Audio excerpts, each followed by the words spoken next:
Welcome back to Phil Always Wins. We're going to break down UFC 325, which is right around the corner this Saturday. I'm excited. You're excited. Let's get right into the full card breakdown. Right, for our first couple of fights, we're going to see a couple fighters that were on series Road to UFC, and I believe this is the final. I believe there's three finalist fights, with the first one being Aaron Tao against Nasmari Batbayar. Now I know on the screen it says 2-1 and 2-0, but obviously that is not their records.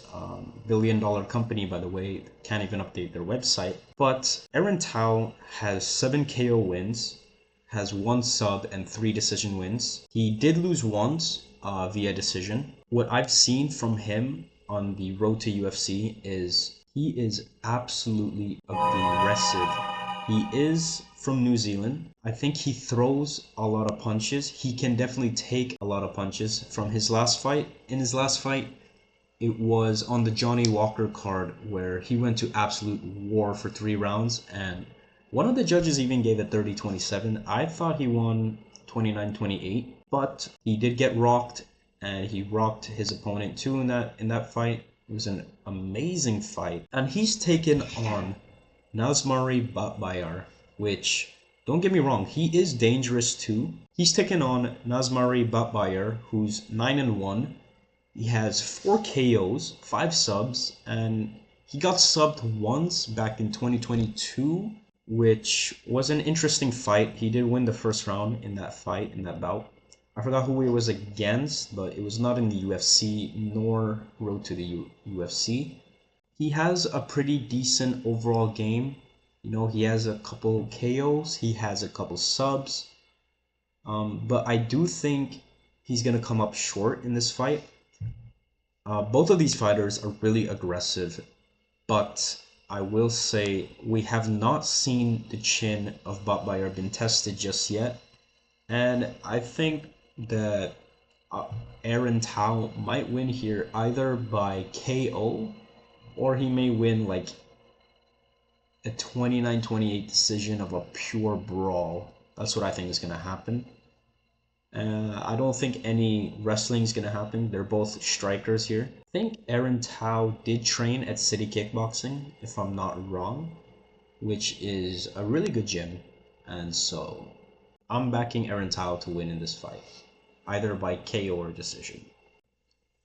Moving on, and speaking about City Kickboxing, we have Lawrence Louis fighting Sulagrambo. Now I know you guys have no idea who these fighters are. These are all fighters on road to the UFC, and so if you don't have the UFC Fight Pass, most likely you haven't seen any of their fights. But Sulagrangarbo is 10-3. He is pretty dangerous on the feet. He has some KO power, but I must say I think Lawrence Louis, who is 7-1. Both of these Chinese fighters are fighting at the finalist, with Lawrence Louis getting a KO in his last bout. Same for Sulangrangbo. He's also got a KO in his last bout. By the way, if you haven't heard of these fighters, it's totally fine. These fighters are all from the road to the UFC. And so if you don't have the UFC Fight Pass, most likely you haven't seen any of them fight before. But we do know Sulangrambo is a pretty dangerous opponent. He has KO power. He's 10-3. This is going to be a very interesting fight.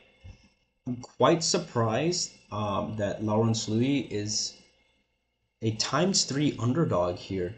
I did see him in his last couple of fights. He doesn't look all too great. However, I mean, I think he has a taekwondo background, and he's pretty decent. I'm not gonna lie. Like, he's nothing wow, but I think he could scrape a win here by points. I wouldn't be surprised. And so I'm gonna back City Kickboxing here. I'm gonna take Lawrence Lee. I know everybody's going for Solong Bro. I'm gonna be different here. I think Lawrence Lee is gonna take the win here. Moving on to our next fight, we have Nakamura versus Sebastian Sisley, or Sly, probably butchering that. But we know that Nakamura is a pretty decent striker, pretty decent kickboxer. It says that he's about 5'8", but when you watch him fight, he looked a little bit taller than that, more like 5'10". He's the younger fighter here, and he has a reach advantage of about 13 inches. Fighting from Japan against the home favorite Sebastian Slay, who has a lot of wins by decisions. I'm not going to lie. I think he's on a 7-fight win streak, but they're all decisions. I do think Nakamura is gonna win here, if he can get the KO. If not, then I think Sebastian could edge the win here on a 29-28, and win via decision. But this is very likely to go the distance. Although it is likely to go the distance, I would bet on Nakamura to win. He could edge a 29-28. This could go either way, and the odds say so too, with Nakamura actually being a slight underdog at ×2. However, yeah, I do think he's gonna edge the win here. A safe bet would be for this to go the distance again, but I'm taking Nakamura to win here. Alright, moving on, we have Kim Song-wook against Dom Marfan. Kim Song-wook is 13-3. He's 32 years old. He has a reach disadvantage of 9 inches. What I've seen from him is he's a decent striker, and he has pulled off a little bit of subs, a couple subs. I think he won by submission in his last fight, which was not too bad. But I do see him struggling a little bit when he's going against grapplers. He does tend to struggle.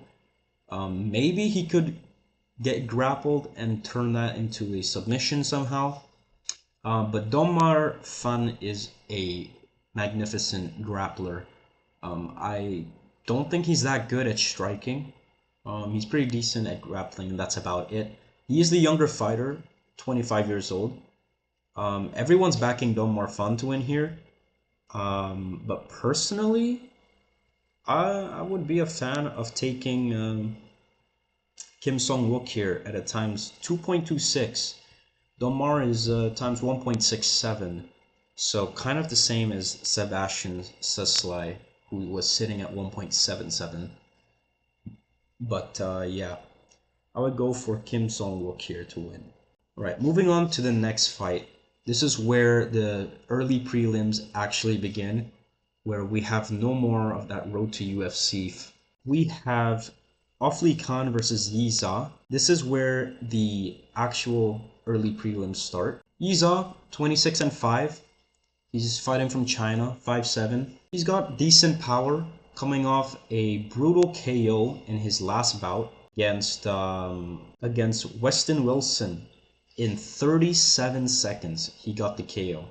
And he's taken on Khan Ofli, who just had an impressive win in round 1 as well, in 3 minutes. He got a submission while standing up, which was quite impressive. But before that, he did lose to Muhammad Naimov, and it is his home turf. He's 13-4. However, I do think Yiza may get the KO here. Now, hear me out. Yiza is a phenomenal striker. He wants to be built up by the UFC because he is an interesting prospect. And so I think they kind of gave him easy opponent, Khan Ofli.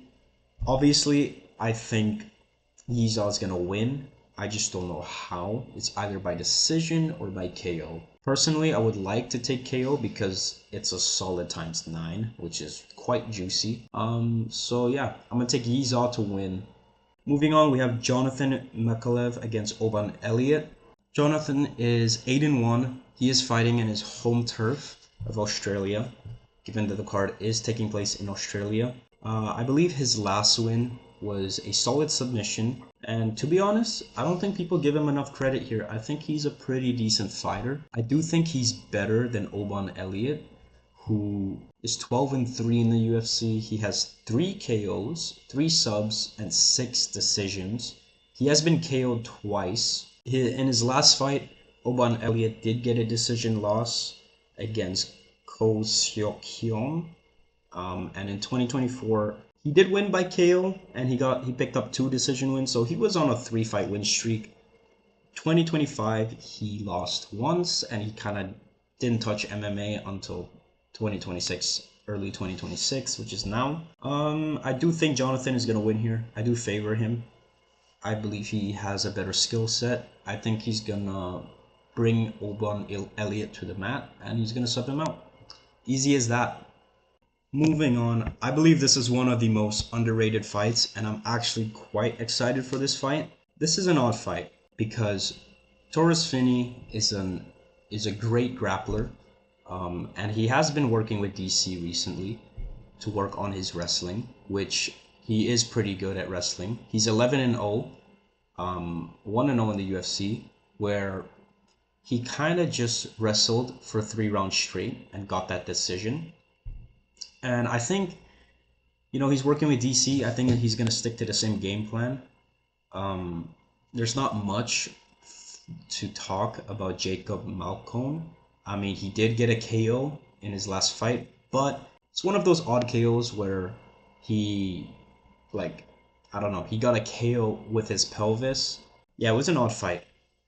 But he's 8-3. It is his home turf in Australia. But I do think Torres Finney does have more skill sets, and I think he's just gonna wrestle him for 3 rounds straight and get the decision win.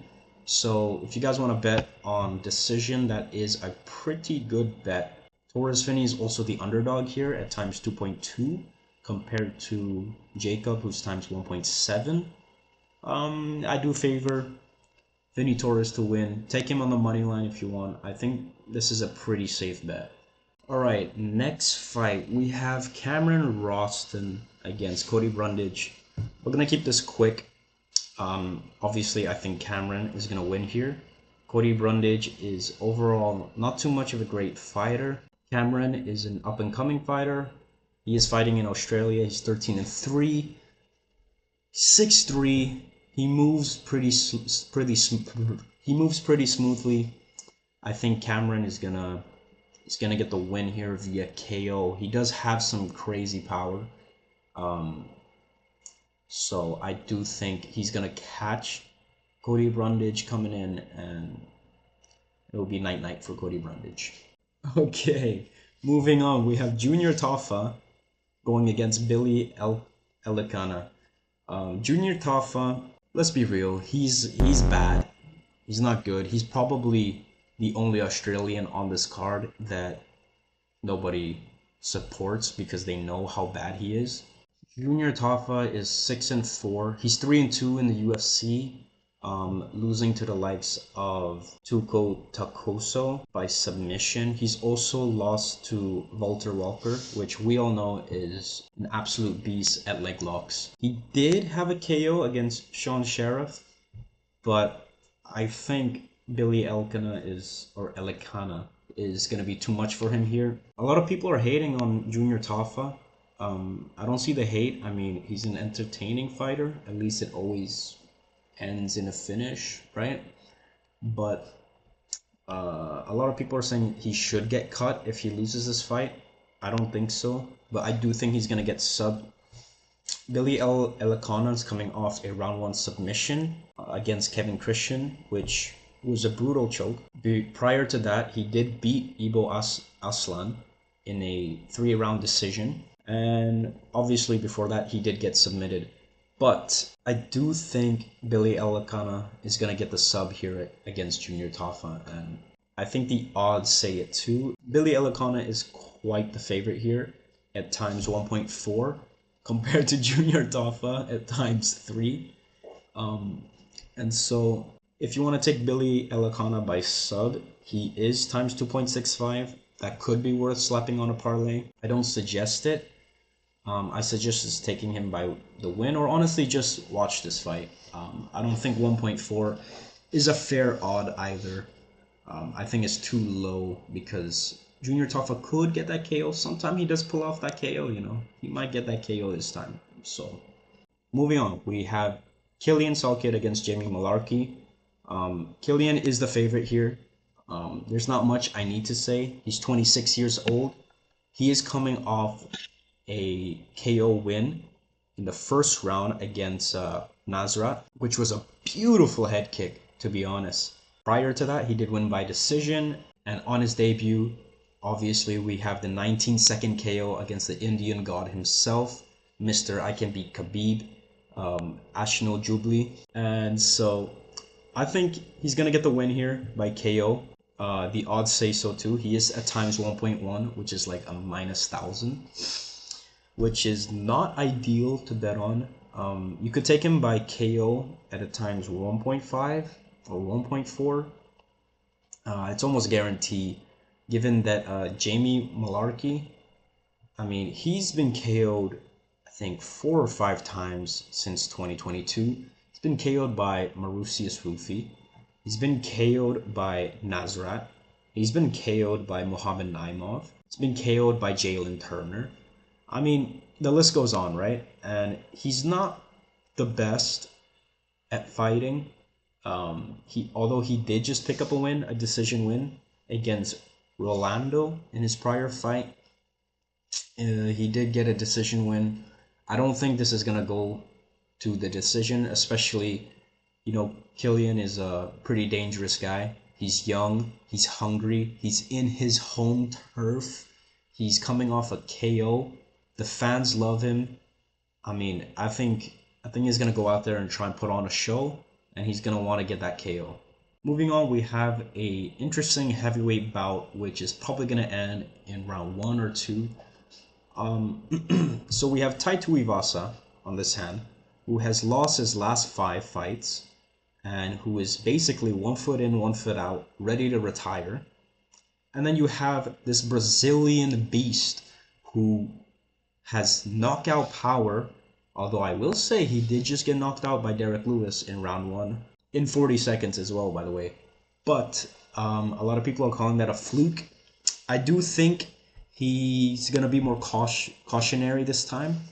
He's not going to, you know, go in with his chin up and get clipped like he did against Derek Lewis. Look at the height difference. He is 6'7" against 6'2". I mean, Teixeira is dangerous. He has crazy KO power. He is a rising star. He is a prospect. And I think the UFC gave him Tai Tuivasa on purpose, because they know, we know, I know, Tai Tuivasa is heading to his retirement home after this fight.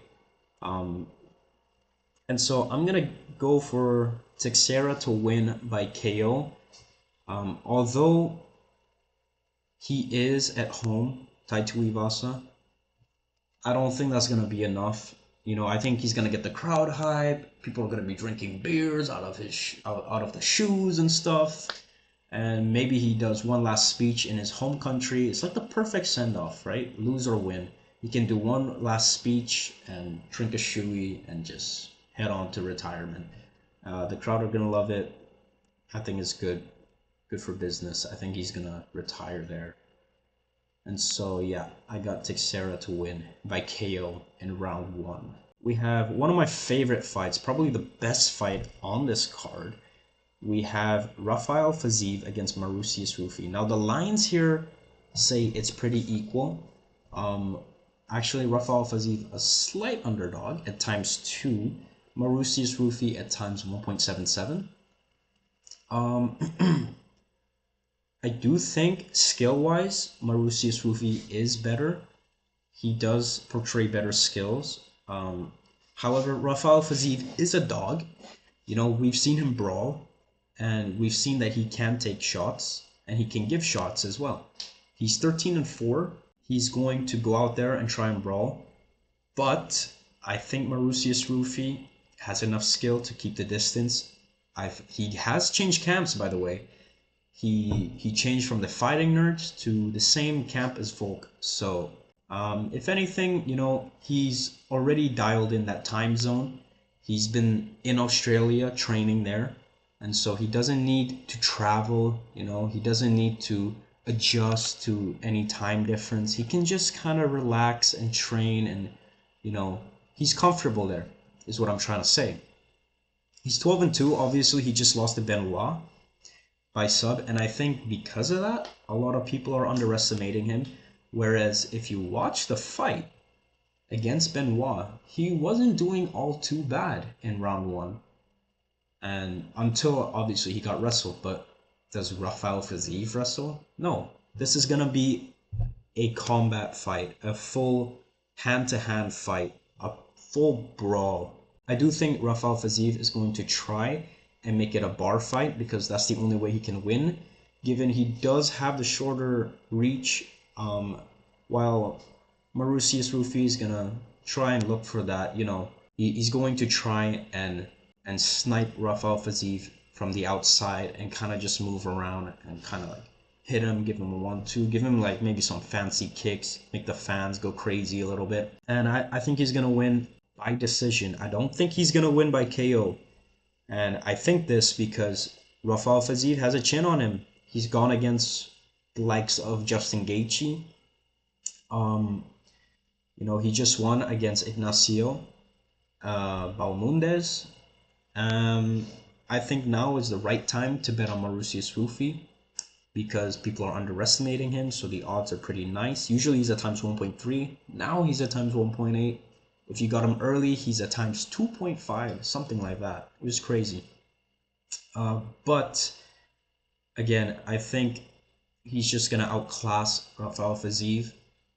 He should win this by decision. I don't think he's gonna get the KO. If you look at, again, Rafael Fiziev is not only durable, but if you look at Marusius Rufi's last fights where he got the KOs, it's against like the likes of Bobby Green, which is like the UFC glass chin. Like everybody knows him to have a glass chin. And so Marusius Rufi is gonna win by decision. We have Dan the Hangman Hooker against Benoit Saint Denis, the French killer. 16-3 in the UFC.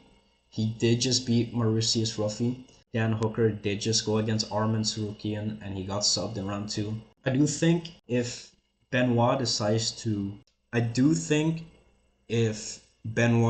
fight with his ego here, he could get in trouble.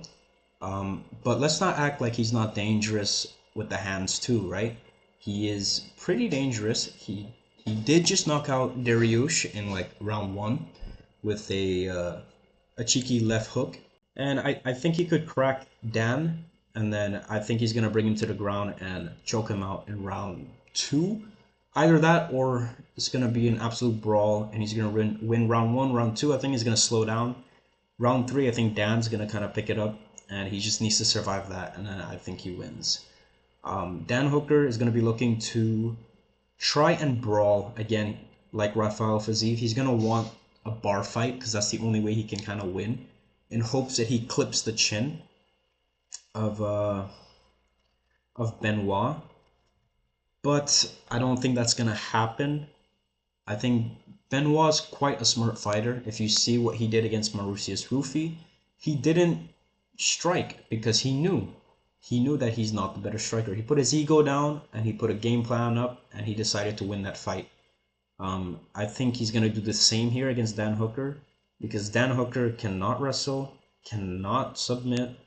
He can only throw a couple swingers. That's all he does. He just swings and prays. He's more of that type of fighter, which I personally love because I love watching action happen. I prefer it than, wrestle and then get the submission. For me, I'm like not a big fan of that. Well, like I would prefer to see a brawl, a bar fight. I think anyone would prefer that. Dan Hooker is just simply not good enough. And I think the odds reflect that here. Dan Hooker is a crazy ×3 here, with Benoit being at times 1.3. Sorry, Dan Hooker is 3.8. That's a bit nuts.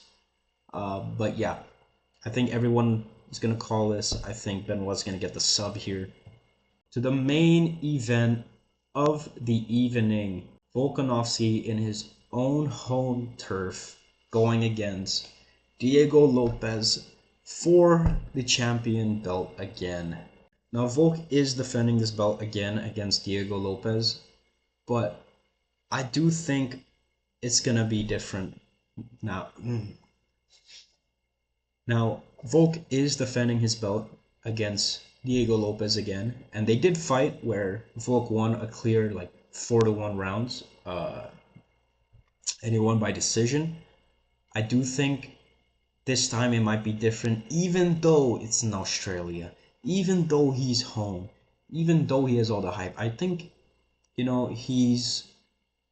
he's not as hungry as Diego Lopez is. And if you watch the first fight, I think Diego Lopez just didn't step on the gas enough. If you see closely, like he's had his moments, but he kind of hesitated. Whereas Volk was like, this is champion level stuff. I'm going to show him who's boss, right? Lopez did hurt Volk. I'm not sure what round it was, but he did hurt Volk in that fight. And I think this time, instead of being more patient, I think Diego Lopez is gonna come out more aggressive, and I think he's gonna get the win via decision, is what I think. Because Volk has been in there with tough opponents. He has been knocked out twice by Ilya and Islam Makhachev, but I do think he's going to win against Diego Lopez. Diego Lopez has some decent KO power, but I mean, he couldn't even KO Dan Ige. Who else did he fight that didn't go the distance? I think it was Brian Ortega. It also went the distance. But that was 3 rounds, to be fair. However, I do think Diego Lopez is gonna scratch a win here. I think he's gonna win 3 rounds.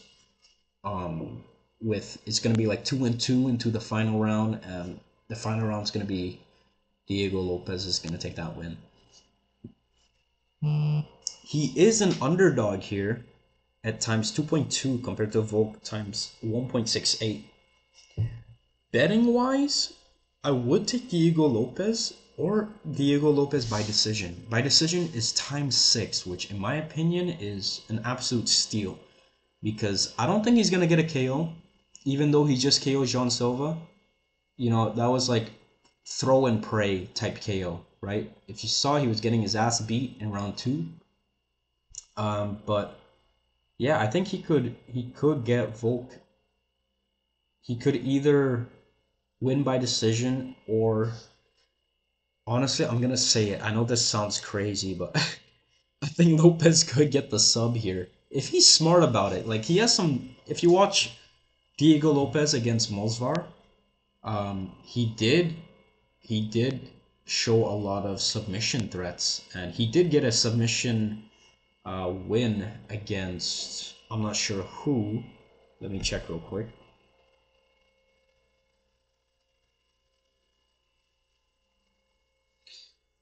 Yeah, he did get a decision win back in 2023 against Gavin Tucker in round 1. I think if he's smart, I think he's gonna submit Volk, but I don't think he's gonna want to do that. I think he's gonna want to prove that he can brawl and win via brawling, via fighting. He wants to show off his striking skills, so I'm gonna take him by decision. Again, yeah, he's gonna win 3 of the 5 rounds. Alright, and that's gonna call it for my UFC 325 full card prediction. Make sure to check out my other videos where I post a triple nipple parlay and I post my safe parlays. Make sure to follow me on Instagram to get an update where I also post my 2 parlays. And yeah, I'll catch you guys. Peace.